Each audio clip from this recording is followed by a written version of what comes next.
Muy buenas tardes, gente bonita. Soy Ruth Mogollón y esto es Visibilizando la Muerte.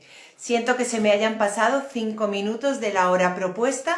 He tenido una situación técnica que está solucionada y podemos comenzar en este momento este live también del corazón en el que Alfonso Calvo nos va a hablar sobre su experiencia de transitar la vida tras la partida de un hijo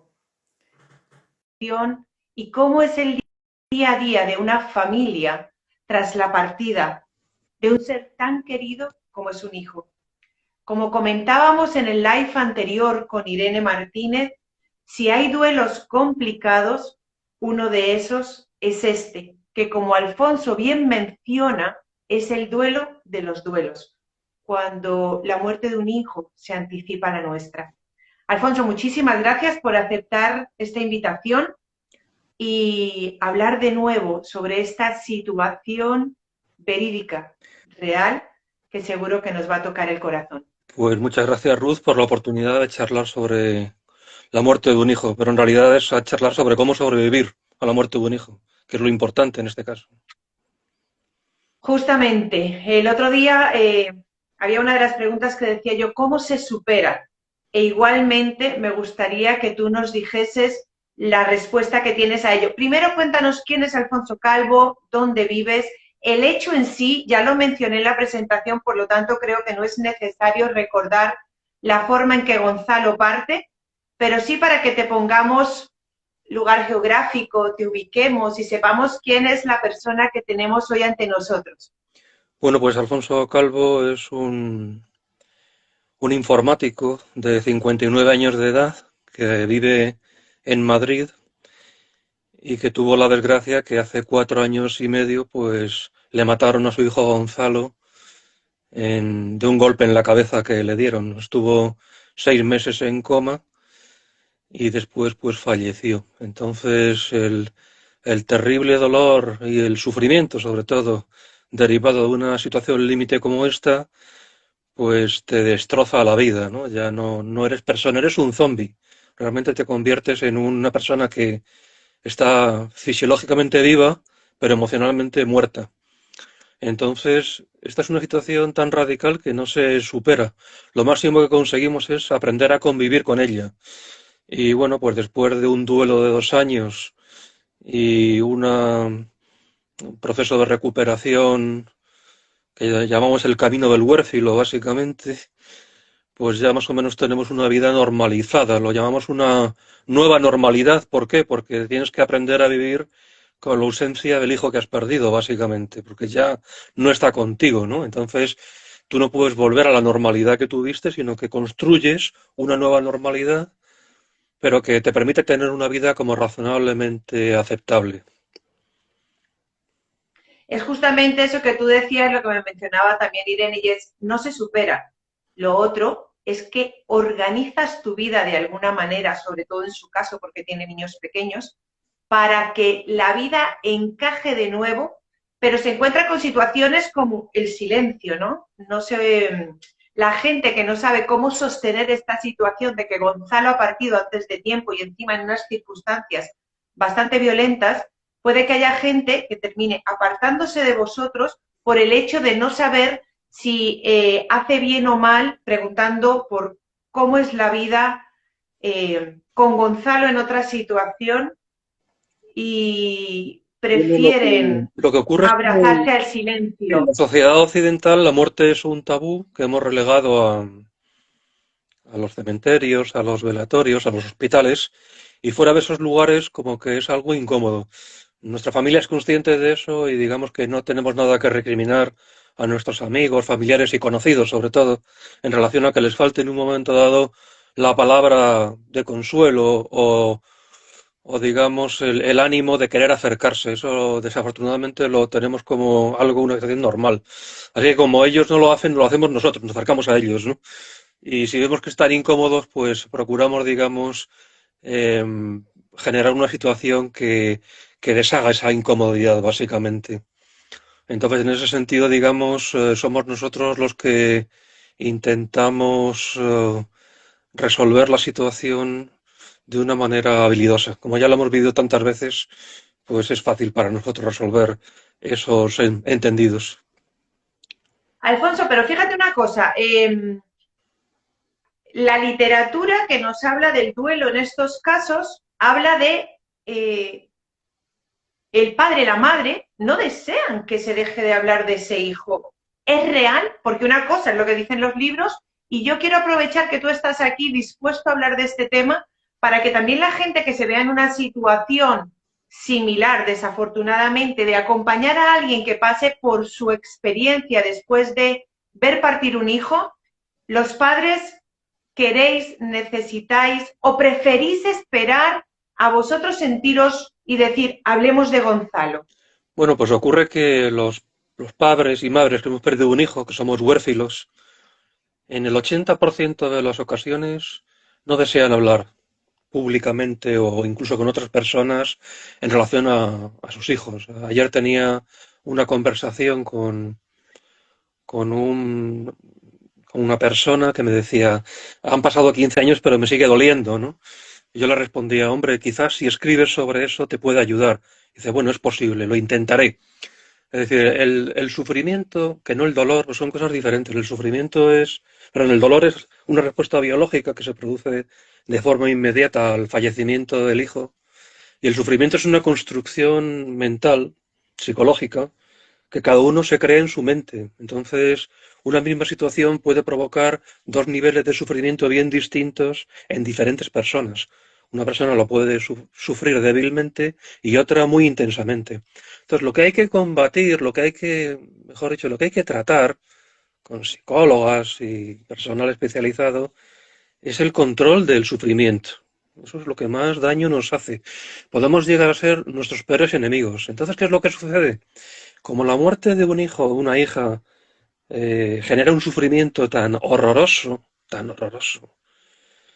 pues una manera de resolverlo por parte de muchos padres es no hablar de ello. Pero el problema es que eso es una herida que tú tapas pero que no cierra. La herida sigue ahí durante años y años y años. Entonces, si no te enfrentas razonablemente a ella para sanar esa situación emocionalmente, pues pueden pasar 15, 20, 30 años y estar en una situación emocional de sufrimiento similar a la que tuviste en los primeros años. Ciertamente el tiempo ayuda, no es lo mismo que cuando tu hijo murió, pero sí que se va pareciendo. Y todo ello con el ánimo de evitar ese sufrimiento, pero el sufrimiento no se va, queda ahí. Entonces la recomendación que damos de poner luz en estas situaciones casi nunca es seguida por las familias. ¿Por qué? Por el sufrimiento que genera. Entonces a nosotros también nos hacía sufrir, obviamente, esto al principio, pero a base de realizarlo varias veces, pues hemos adquirido una cierta musculatura emocional, es decir, que a través de la resiliencia transformas la situación, transformas el sufrimiento ¿en qué? En un homenaje hacia quienes ya no están. Y entonces tú no ocultas a tu hijo está ahí, está como cada uno considera que permanece, ¿no? En una forma espiritual, en una cierta compañía cercana, está y nos acompaña y no le olvidamos. ¿Cómo le vamos a olvidar? Pero una forma fácil de olvidarle, entre comillas, es ocultarle. Y eso sí que nos parece una cierta injusticia hacia los ausentes. Pero todo es por el sufrimiento, por no sufrir. Claro, pero en ocasiones, como lo hemos comentado en algunas formaciones, el hecho de tener un sufrimiento permanente es como me aferro a ese sufrimiento para que desde el exterior, que esto suena muy banal, pero sucede, se note que mi hijo sigue presente y me sigue pesando y me sigue doliendo y me sigue desgarrando Aquellas cuando yo familias, considero que ese desgarro es interno. aquellas familias que tienen presente a su hijo, normalmente lo tienen presente en forma de gran sufrimiento, como tú dices, ¿no? Por ejemplo, las familias que han perdido un hijo de forma violenta, normalmente se aferran también con esa, digamos, ira. Y en nuestro caso es algo que hemos intentado evitar a toda costa. No, no deseamos vivir con esa ira, ¿no? Creemos que la ira no es buena, una buena forma de vida, aunque la mayor parte de las familias que recuerdan a sus hijos lo hacen así, desafortunadamente. con ira, con mucha rabia por la muerte violenta básicamente de sus hijos. Entonces, bueno, pues no es una opción que hayamos querido en nuestro caso desarrollar.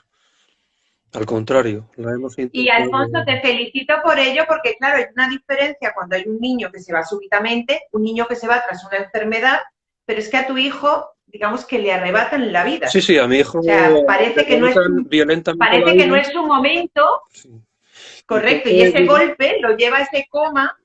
pues solamente pudimos empezar a cerrar el duelo tras el juicio, ¿no? Un juicio que se cerró con un dictamen que ya sabíamos cuál iba a ser, que era un homicidio involuntario, con lo cual el homicida no ha entrado en prisión. Y bueno, pues no queda satisfecho, pero es la justicia, quiero decir. Muchas veces los padres vemos la justicia de una forma sesgada y la vemos con un afán de venganza que obviamente la justicia occidental no aplica. Eso hay otro tipo de justicias en el mundo donde la venganza es un elemento clave. No es el caso de la justicia occidental, donde lo que se prima es la reinserción del reo, ¿no? Básicamente. Entonces, bueno, entendiendo lo que es la justicia y aceptando lo que hay, que no hay más, desafortunadamente, pues bueno, ya después de eso te entra una cierta paz y pasas la página, ¿no? Básicamente. Pasas la página, pero no olvidas, obviamente. No estás satisfecho, no lo estás, pero es que ya no hay más. La justicia no da más de sí. No puedes esperar más que lo Ha que te pida tomado la para justicia. vosotros, ha tomado para vosotros, porque antes lo decías, y es una palabra que a veces, de tanto que la mencionamos, en ciertas ocasiones parece manida, pero tú lo has mencionado, la resiliencia. Toma especial importancia en este momento hablar de un tema que a veces parece banal, pero que realmente es importante poder sentir esa flexibilidad para volver un poquito, si no al punto de partida, a un punto de bienestar. La resiliencia es fundamental porque tú tienes que transformar tu sufrimiento en algo que sea distinto, porque si no lo haces, pues te va a destruir, ¿no? Si tú transformas tu sufrimiento en ira, en venganza, en malestar emocional, pues eso sí, te mantiene vivo, pero durante un tiempo. Luego ya lo que hace es que te destruye, tú mueres como consecuencia de esa situación adversa. Entonces la resiliencia, esa sería una resiliencia negativa. La resiliencia positiva lo que haría es transformar ese sufrimiento en otra cosa. ¿En qué? En belleza. Transformar el dolor en belleza, el sufrimiento en belleza, es casi una obligación. Una obligación ¿para qué? Pues para que esas, esa experiencia tan dura que has vivido durante años tenga un foco en poder ayudar a otras personas, porque nosotros creemos que nuestros hijos hubieran deseado que pudiéramos ayudar a otras personas. Fíjate que nosotros descubrimos esto durante el coma de Gonzalo. Vino una amiga mía con su marido, que es un Stormtrooper de Star Wars, es un soldado blanco imperial. Entonces nosotros traíamos a nuestros amigos al hospital para que le hicieran pequeños teatrillos al niño, ¿no? Nosotros creíamos que Gonzalo podía oírnos. Entonces, cuando el soldado imperial se puso delante de Gonzalo y le hizo el pequeño espectáculo, la habitación de Gonzalo siempre estaba abierta porque tenían que vigilarle continuamente. Pues a los 2 minutos apareció una enfermera vestida de una forma muy peculiar y al acabar el teatrillo la enfermera le dijo al soldado: ¿te importa subir a pediatría y hacer el teatrillo a los niños? Me miró y me dijo: ¿qué hago? Digo: hombre, súbete con los niños, ¿no? Entonces ahí nos dimos cuenta que podíamos aprovechar la situación de Gonzalo para ayudar a otras personas. Y fue derivado de esta casualidad. Realmente no era algo que hubiéramos planificado, sino que la enfermera de nuestra planta llamó a la planta de pediatría y le dijo: oye, bájate, que tienes que ver algo que Wow. está ocurriendo. La de pediatría se bajó echando chispas, pero rápido, ¿eh? No tardó nada. Y viendo aquello, pues pidió para sus niños que subiera el soldado imperial. Y bueno, a partir de ahí, pues todo lo que se nos ocurría que pudiéramos ayudar, pues fue algo que a nosotros también nos vino bien, ¿no? Para hacer una especie de restitución emocional. Y bueno, al final lo que ha quedado es nuestra vocación para ayudar a las familias huérfilas a trasladarles que pueden llegar a tener una nueva normalidad.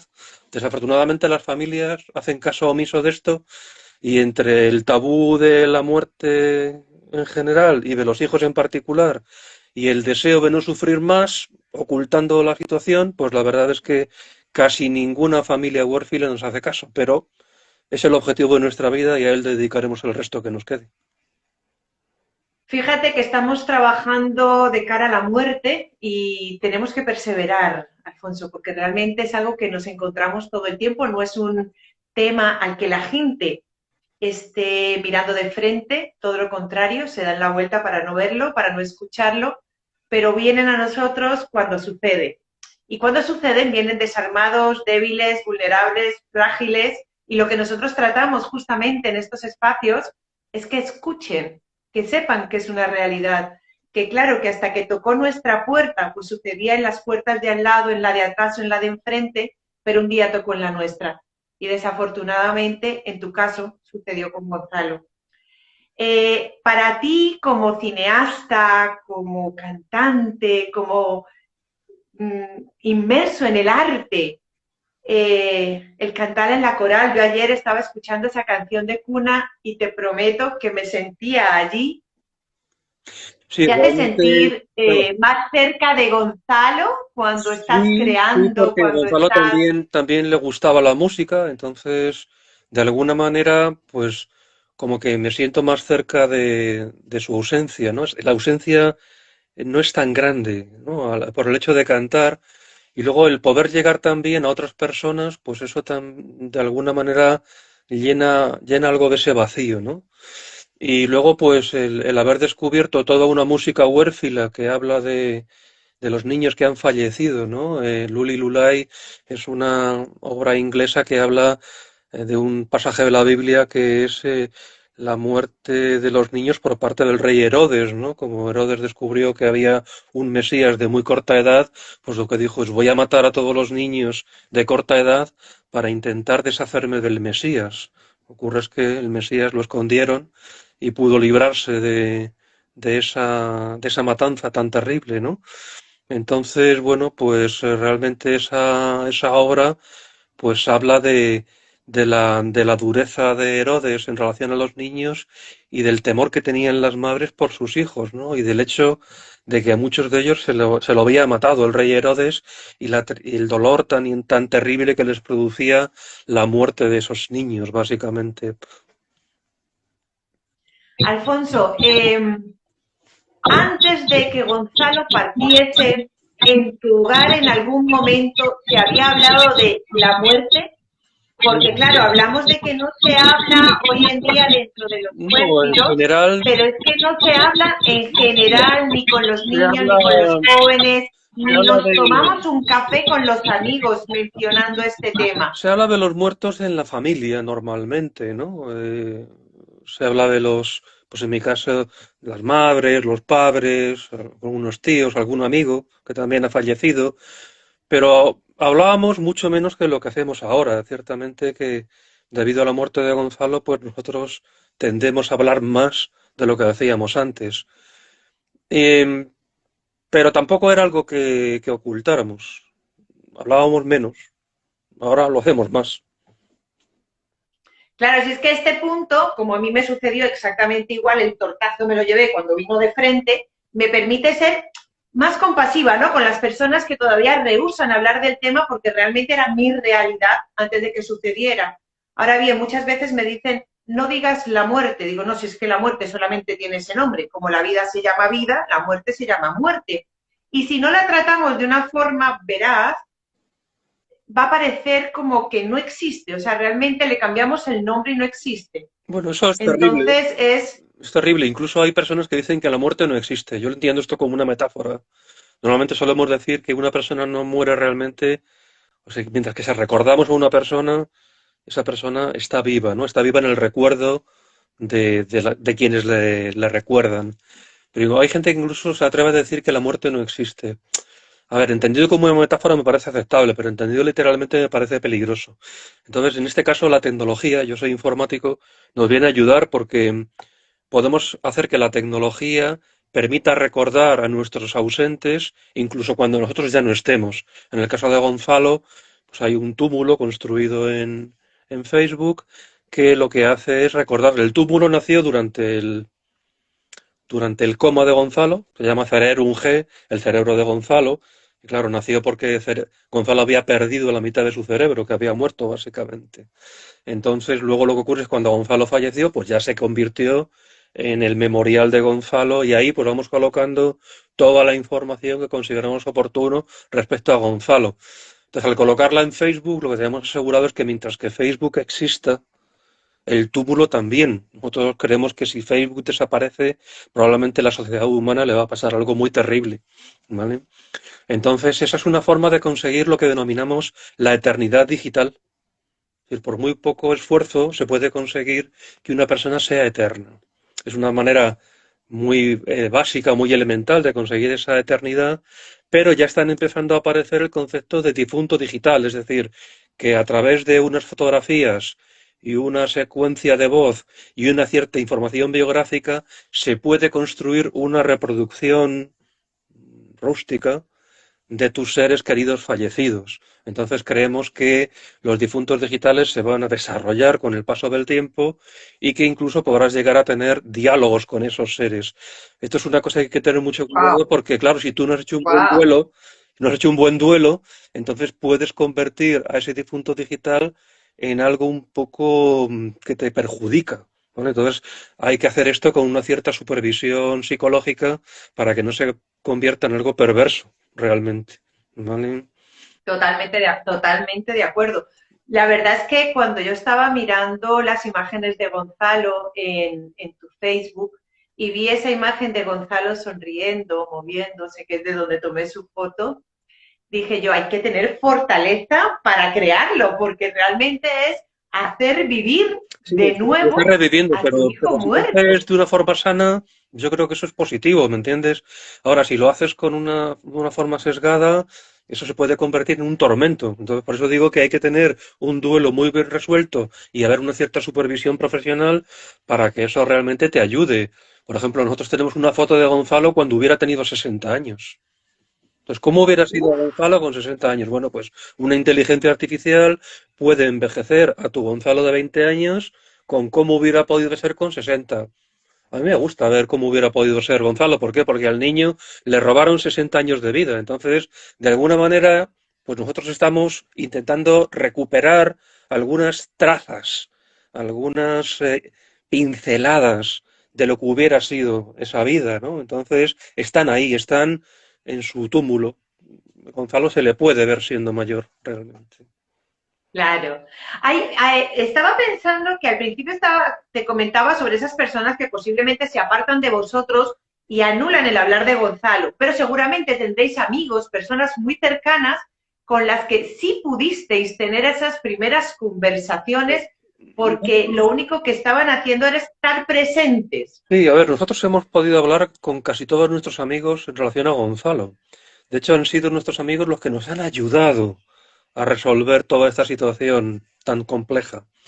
Entonces, bueno, lo que ocurre es que hablamos de Gonzalo cuando hay una circunstancia razonable, es decir, no metemos al crío con un calzador y de forma sistemática, sino que en la medida en que las conversaciones transcurren y evolucionan, pues siempre hay algún momento en el que se puede tener un recuerdo hacia Gonzalo, ¿me entiendes?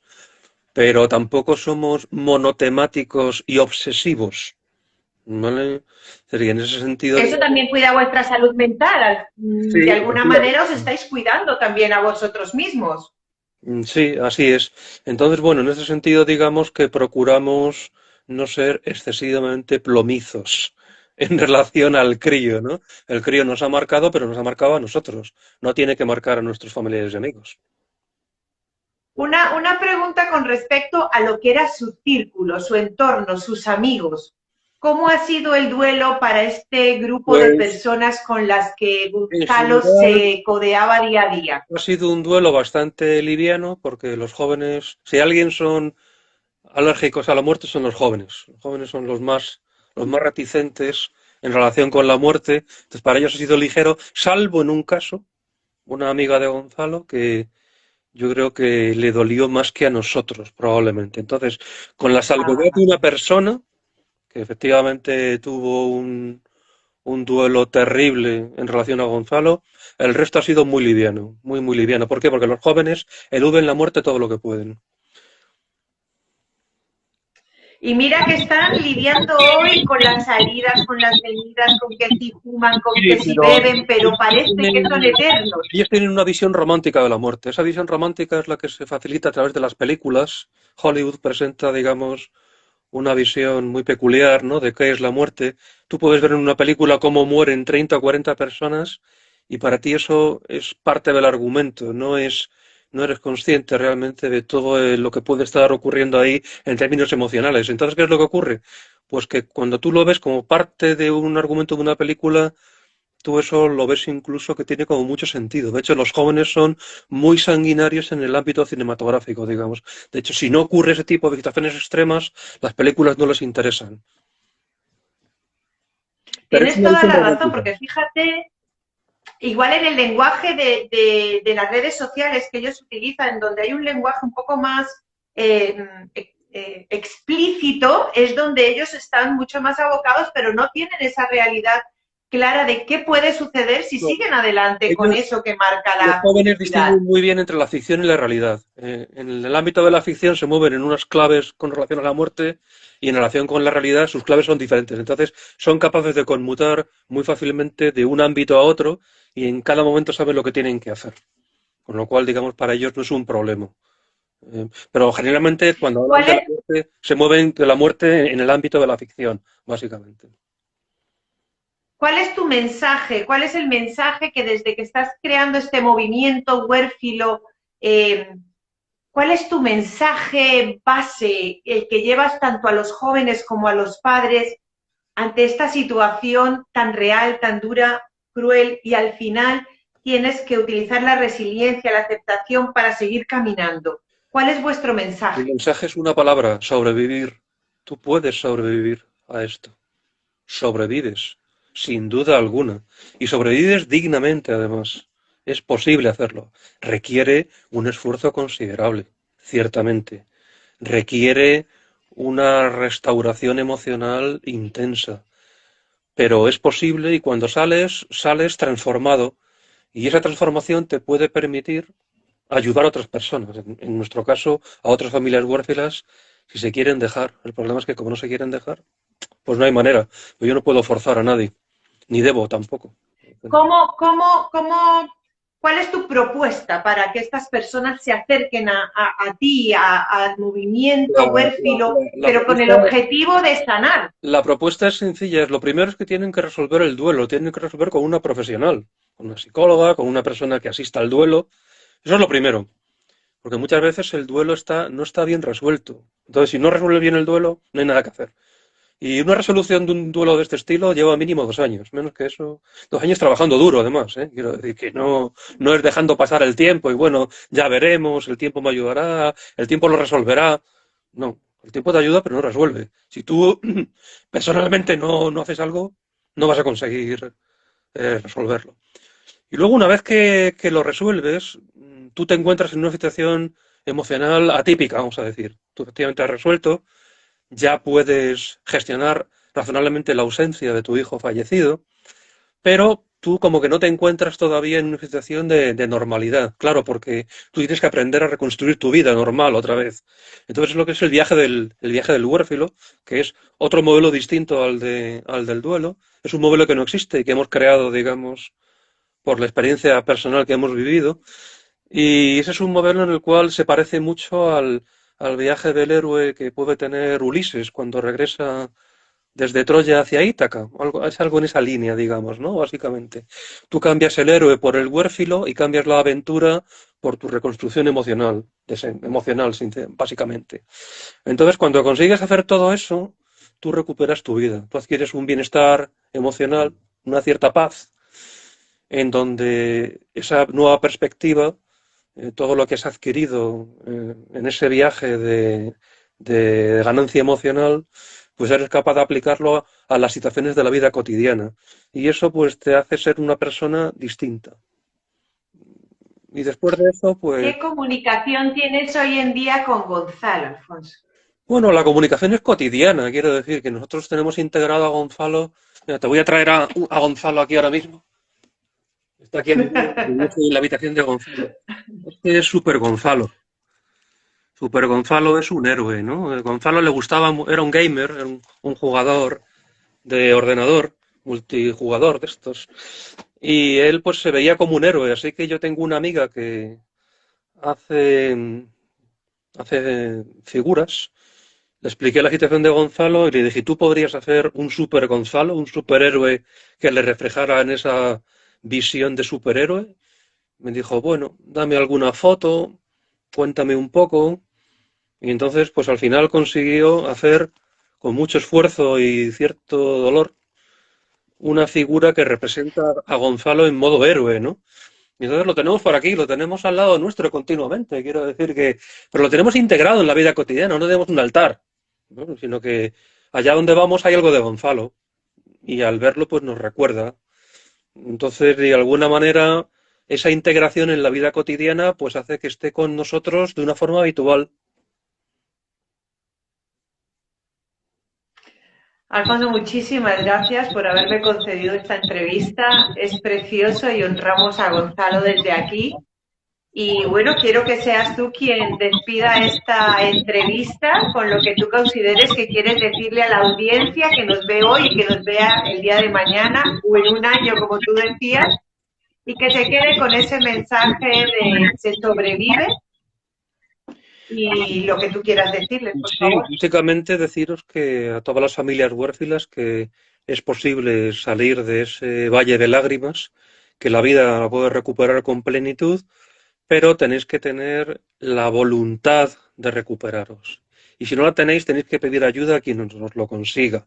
Entonces, de alguna manera, ese deseo de recuperarte te hace recorrer un camino en el cual, con tiempo y buena guía por parte de excelentes profesionales, pues vas a conseguir una nueva normalidad que te va a permitir tener una vida en la cual vas a poder ayudar a otras personas. Y eso será parte de tu nueva vida. Muchísimas gracias. Seguiremos tus pasos. Dejaremos aquí todos los datos que me enviaste para que también la gente que nos está viendo ahora nos vea más adelante, pueda ver los recursos que tú ofreces, ver cómo tú transitas este camino y que ojalá les sirva de recurso, de herramienta para seguir el suyo. Pues, Muchísimas así gracias. sea, Ruth. Muchísimas gracias por la oportunidad. Hasta otra ocasión. Hasta pronto. Gracias. Bueno, gente bonita, esto nos toca el corazón sin lugar a dudas. Espero y deseo que no tengáis que pasar por esa situación de darle el adiós a un hijo, porque dicen que no es natural. Lo que es natural es que la muerte llega cuando estamos vivos, no importa la edad. En el caso de Gonzalo, fue una tercera persona quien hizo que partiese y eso hace más duro ese duelo. Y Alfonso se pone como una herramienta y un recurso para otras personas que puedan lograr ese bienestar que él, tras 2 años, empezó a lograr. Muchísimas gracias por haber acompañado a Alfonso en esta entrevista, por haber aceptado estar aquí conociendo más de Gonzalo, de cómo está presente hoy en el día a día de Alfonso y los suyos. Y seguimos transitando este camino para que tengáis vosotros herramientas y recursos para seguir viviendo hasta que llegue el momento de partir. Yo soy Ruth Mogollón y esto es Visibilizando la Muerte. Muchísimas gracias.